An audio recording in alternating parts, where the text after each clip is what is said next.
What makes a house a home? Over 8 weeks, 21 homes bursting with style and character will compete to be crowned Home of the Year. Each week, 3 homeowners open their doors to our expert judges, who must decide which one should go through to the final. Interior design legend Hugh Wallace has more than 30 years' experience in high-end design. I love going into a home and I'm going, God, I'd never have thought of that. And it just works so well. Award-winning architect Declan O'Donnell is looking for homes designed for living. What I don't want to say are homes that are effectively show homes, because they're for someone else, and that is exactly the opposite of what we're looking for in this competition. Helen James, textiles and homeware designer, has a passion for unique interiors.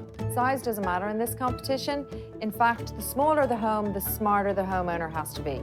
But there can only be one winner. This is Home of the Year. This week, the judges will travel the country to visit 3 very different homes. Looking for functionality, individuality and clever design, the judges will each score the homes out of 10. The home with the highest score will go through to the final at the end of the series. First, we're off to Kildare, to a semi-detached home with a unique interior. Musician and hairstylist Ger Eaton lives with his wife Suzanne and children Jude and Bowie. It's a visual expression of how my brain thinks. Probably is, to some extent. It's like a Willy Wonka's sort of crazy extension or something.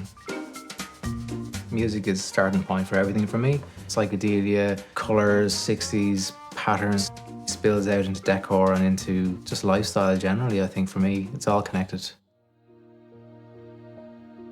I was given the one room to have as a calm room. Sometimes I just need that little bit of break away from colour and busyness. I think anything that has style from today tends to be like a replica of something from the past. For me, it's why buy a replica when I can buy the original. That's my sort of philosophy, really. It's just keeping everything as original and authentic as possible. We've decided to pick our main living room as our favourite spot in the house. We like to hang out here. There's a few key pieces here also. We've got the turquoise suite here, which came from the American Embassy in Dublin, so who knows what backside bay has sat on that over the years. It's just a great family space to hang out and have fun. 8. I think the judges might think, wow, because it seems to be a very popular response when people come in. We call it like the Marmite house, really. It will be either a love or a hate thing. I don't think I'd change anything. Wouldn't be allowed to change anything. The judges must now assess the home, armed only with the basic facts about the property and its owners. It's interesting that in Ireland during the 70s we had a penchant for mock Georgian, just a period I have a difficulty with. It's really normal. We're in an estate, so I can only imagine what's behind the front door. Well, let's go and see. Let's go.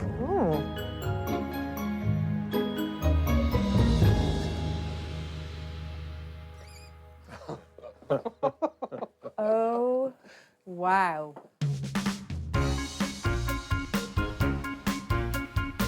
I don't think I've ever had that reaction walking into anyone's house before. It was absolutely incredible. It was like stepping back in time. Fantastic carpet on the staircase. Wow, I can't wait to see what's in the rest of the house. Let's go. Fantastic. It's kind of overwhelming, isn't it, when you walk in, but it's just extraordinary. I love it. I just think it's an absolute hoot. Floor tiles are just... Amazing. Oh, I just love it. This is an English Rose kitchen, which is a very famous brand. It's actually really cool about the kitchen as well, is that it's got some really nice, clever details. Like this angle drawer, for example, means you can have a big, wide worktop, but you have a little bit more space on the ground to work around the kitchen. Really clever idea. If it was slapdash and sloppy and the finish wasn't perfect, it would really fall down. But the fact that everything has been executed with real perfection really makes it work. Woo! Look, weighing scales. How clever is that? Are you okay, Hugh? Yes, I'm grand. I'm just. Are you overwhelmed? I'm just overwhelmed by it all, and I think it's amazing it's somebody's house. I find it quite emotional because it brought back memories of my parents who are both dead, and I just thought it was extraordinary how I felt. What I love is like this piece because that's my mother. I think this is interesting as well, is because we have a modern fridge and a dishwasher. Which you have to have. But you couldn't just have your two modern appliances. You had to put your 70s fabric over it. Great room. Wow. Fantastic. Their favourite spot. It's easy to see why when you come into here, great big volume. This is obviously where the family kind of all must come in and sit down. What a great couch. Big sofa. Oh, it's really cozy. Got a lovely 1970s computer, which says, "Hope you like Marmite." Do you think that's a message for us? As in, you'll either love it or hate it. Yeah. What's great about these big sliding doors is it enables you to break the space up and use it in different ways. It can be open plan and they can close it and separate the rooms. What I really love is that if you pull the style out of this space, it still functions really well. This is actually the extension. You know, they have extended this house. The kitchen, this open plan area, and the mezzanine level is all an extension to the original footprint of the house. Yeah, they've actually sacrificed an upper level in order to get this openness, which I just think makes this space wow.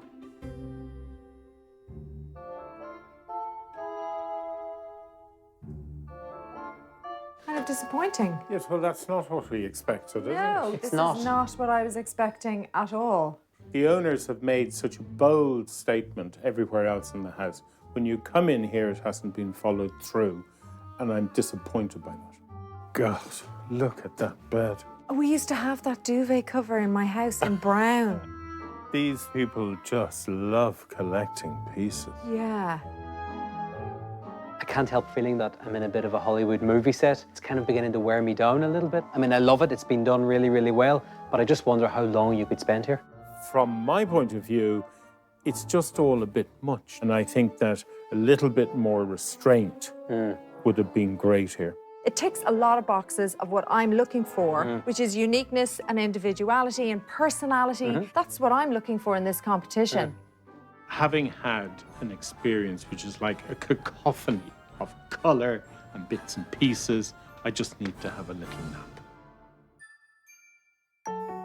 They must now individually score the home out of 10.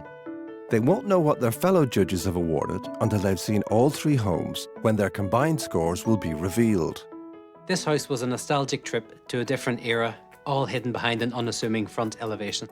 The owners are all about quality and have assembled a really amazing and unique family home, bursting with personality. I'm not sure if I could live here because it's not for everyone, but I certainly enjoyed visiting. I'm going to give it an 8.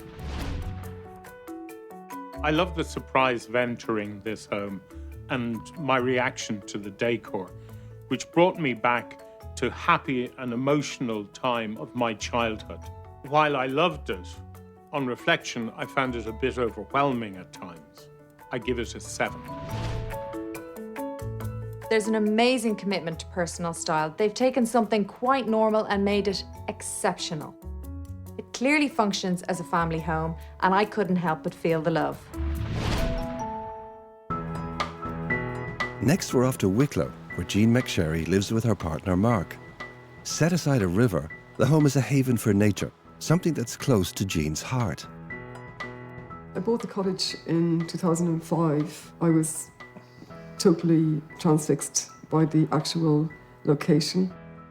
Shortly after I bought this cottage, I collapsed. I was diagnosed with advanced cancer and I was given a very poor prognosis. And I decided that if I wasn't going to live that time, I was going to create something that was so beautiful, that would leave a beautiful mark behind me.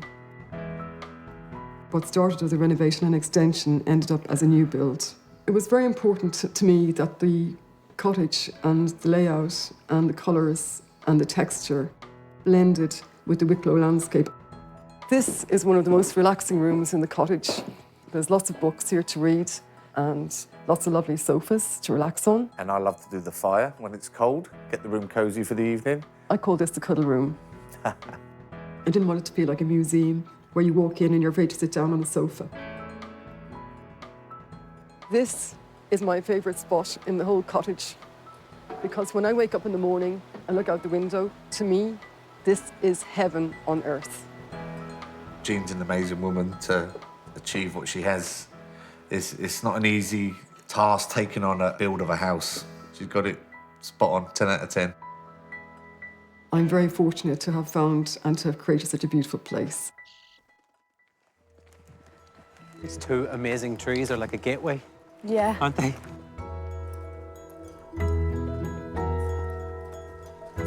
Isn't it amazing to see a new build as a waterside cottage, beautiful stonework, lovely cut granite on the corner, and fantastic entrance door? I think it's just enchanting. Shall we go in? Yeah.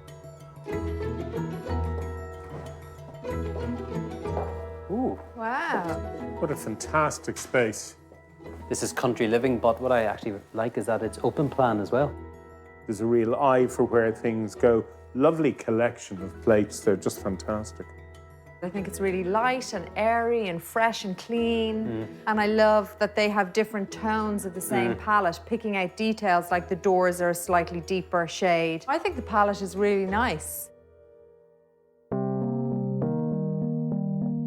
This is a great room. Wow, it's lovely to have windows on three sides overlooking the river. What's great about this side of the open plan space is we're on the lower level here. They've changed the floor finish as well to wide timber, which really reinforces this feeling like another room. When I come in here, I have these great bay windows bringing me out to look into the space. Yet all the furniture, instead of looking at that view, I'm actually sitting here looking back. We have about 10 or 12 different styles of cushion. There's just way too much going on. It's like Coco Chanel said, you know, before you leave the house, look in the mirror and take off one accessory. You should do the same thing in your house, especially if you're going for that country cottage look, which has a danger of becoming cluttered. Stand back, take a look. Maybe you need to take some items out.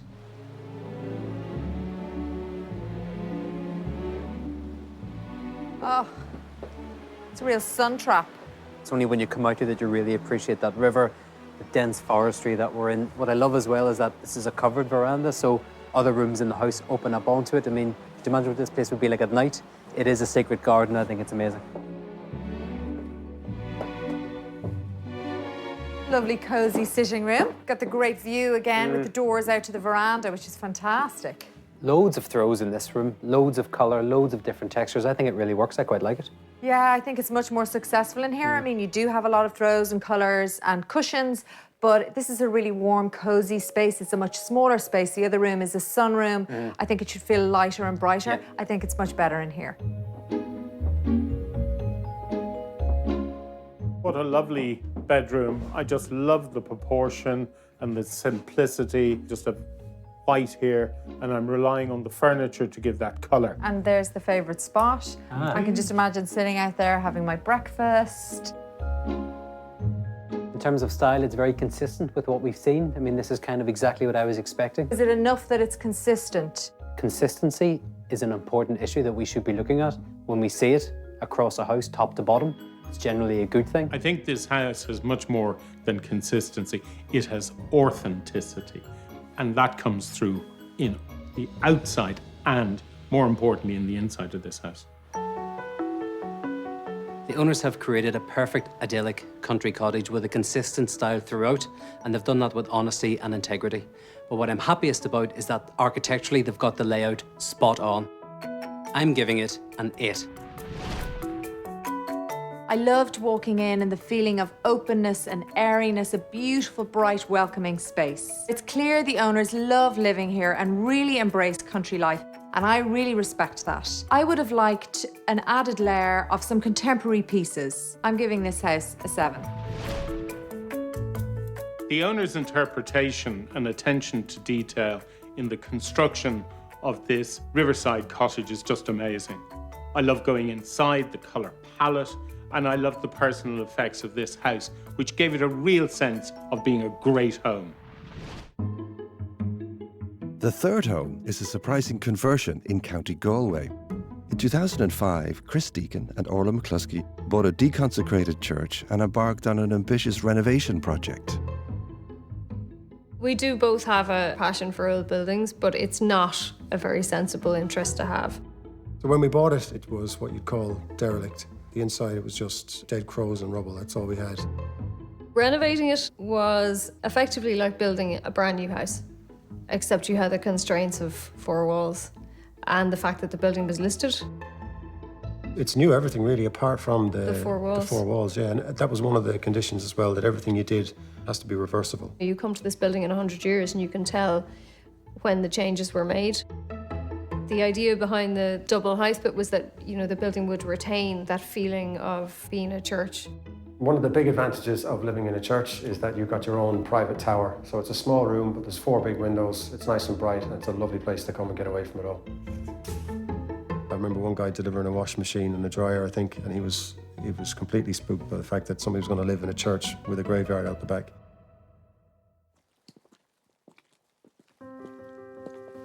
This is it. I think we have a church conversion. This will be interesting because I think they can be very tricky spaces. It's a lovely little building placed on top of the hill. And what's even nicer is you have your own graveyard. What more do you want?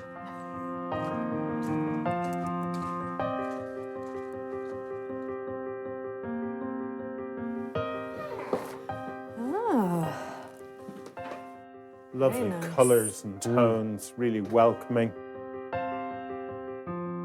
Wow, I love the light fittings. Aren't they fabulous up into the space?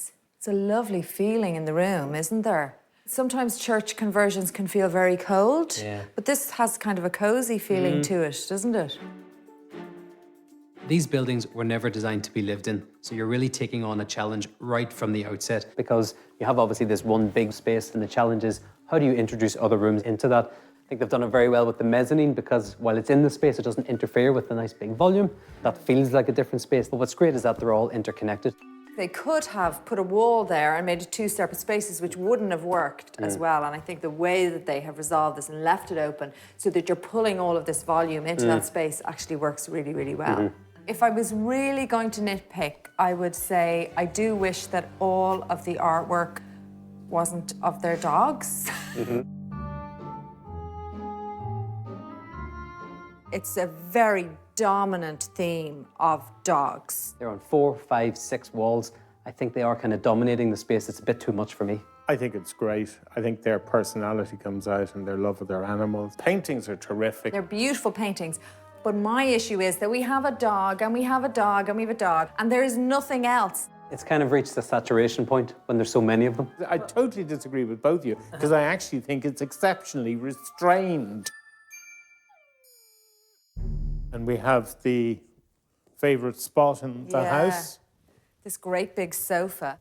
I love the openness of the fireplace. Oh, wow, that's fantastic. I love it. I love that you can see all the way through to what looks like the kitchen. It's great. Wow. Cozy. Lovely kitchen.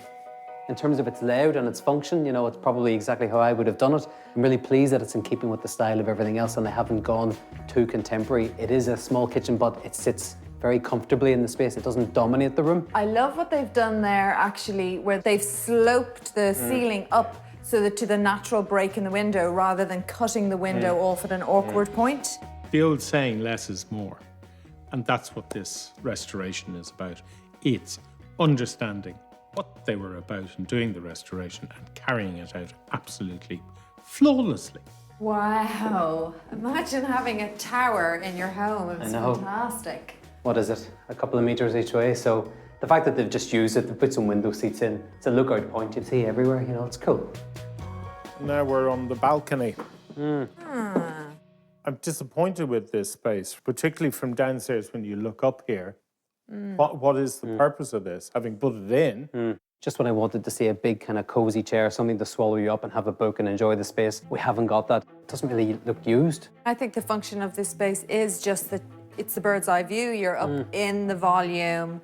I love the lights and the fact that they've brought in some contemporary pieces, and I think that is fantastic. It's interesting from up here. What this shows is the space is quite bare. It looks like it needs something else to bring it to life. Master bedroom. One of the issues with the conversion is the windows. And you do have this issue that the windows end up being low within the bedroom. However, they've introduced the roof lights, so you do get in the natural light coming in. I think that the tone in this room is very nice. I'm just a little bit disappointed in this room. There's lots of different pieces. None of it really bears any relationship with each other. It's all just kind of been placed. But in the overall context, you have to admire these people for taking on the restoration of a church. Absolutely. And the way they've handled it and done it, I think, is really, really terrific. I agree that the way that they've handled the restoration is fantastic. But for me, there are just some elements of the decor that I feel could have been handled maybe a bit better. The homeowners have done a great job with this restoration project, and there are lots of really thoughtful details throughout. However, I would have liked to have seen the bravery that they applied to the restoration carried through into the interior of the home. I'm giving this home a 7.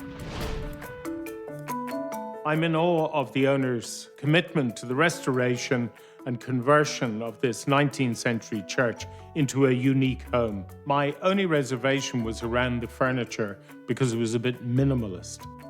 I give this home an 8. Church conversions are notoriously difficult projects. The owners here will have faced huge challenges in doing this, so its success is a real testament to their hard work, their commitment, but ultimately their vision, which was to fall in love with this old church and bring it back to life as their home. Now that the judges have viewed all 3 homes, it's time to see how they measure up against each other. First, the suburban semi-D, where Helen held back her score. So this house just had oodles of personality, and I really, really loved this home, and I gave it a 9. Wow. It really is a big score. Yeah, but I just thought it was fantastic. A 9, an 8, and a 7 is a total of 24. Next, Hugh reveals what he gave the river cottage. The attention to detail to create a riverside cottage in this location was just amazing. I gave it an 8. Same as me, an 8. 2 8s and a 7 is a total score of 23. It's a good score, but I would have hoped for something a bit better. I think taking the whole house into consideration, it's a fair score. But we now have a lead. We do. And finally, Declan reveals what he gave the renovated church.